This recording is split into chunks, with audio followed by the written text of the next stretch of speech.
Hello and welcome once more to RMTV, the online station that brings you the latest on the industries that RMT members are working in. Today we're joined by Jessica Webb, who's the RMT legal officer. Jess, it's a very busy department and RMT provides a very wide range of legal services.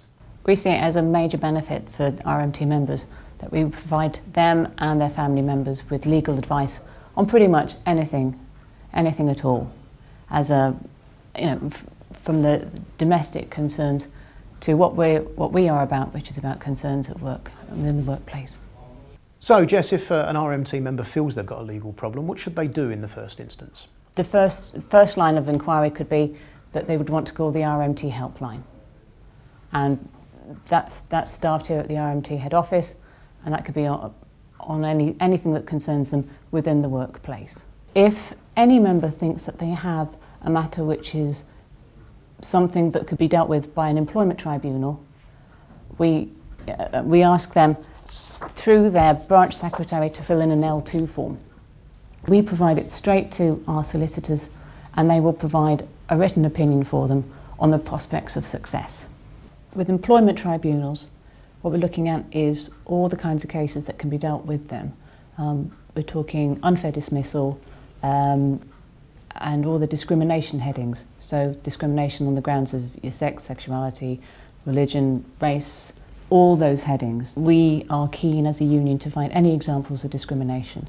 And so this is something that we are very keen, and should any member feel that they have been discriminated against on the grounds of, as I said, the full list of discrimination headings, then we want to know immediately.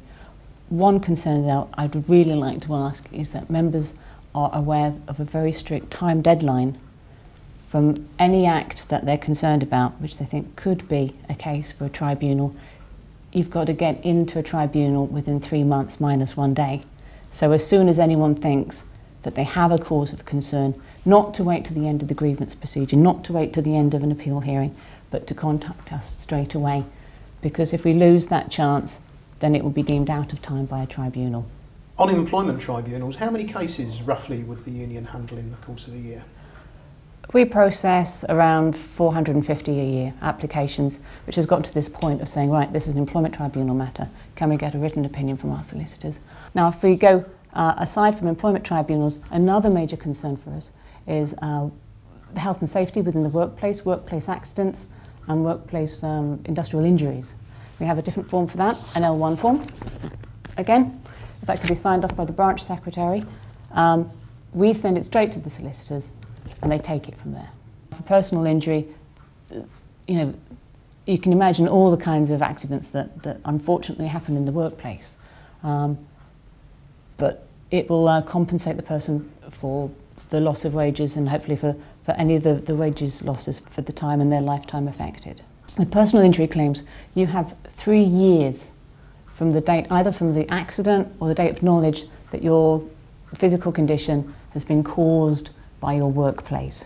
So again, it's not so immediate a time deadline, but again, members need to be aware that time does tick out after a while.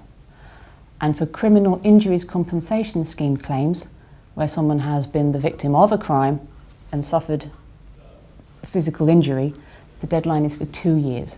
RMT also manages to win quite large amounts of compensation for members in personal injury claims. Can you give us an idea of the scale? Last year, we settled around 500 personal injury claims and the compensation totalled towards £3 million. But it's not just work-related matters that RMT members can get advice on, there's also the general legal helpline. Indeed. Now, if it was a matter that's not work-related, but they still think it's a legal query, we have our helpline staffed by Thompson solicitors, and that is there for them, again, for any query that we can't deal with here at the RMT because it's not work-related. And the union also offers advice on criminal matters. Besides domestic, workplace, employment tribunals, personal injury matters, obviously another aspect which unfortunately comes up for our members is criminal charges. For example, our revenue protection officers often get accused of assault, when we would argue that they are the victims of the assault.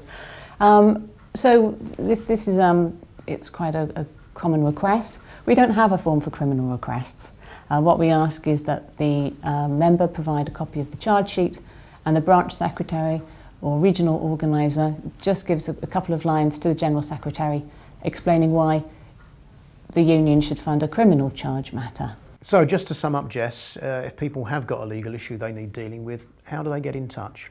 If a member has any concern, the best thing to do is call the RMT helpline. If you don't get to talk to an operator, leave your name and number, they will come back to you. That's the RMT free phone helpline on 0800 376 3706. If it's a matter that is not work related, then they can call the Thompson's legal helpline number, which is 0800 587 7516, or in Scotland 0800 328 1014.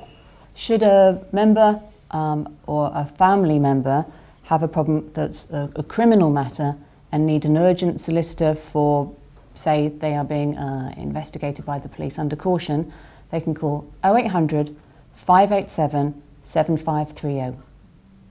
And that's a 24-hour helpline. It is indeed.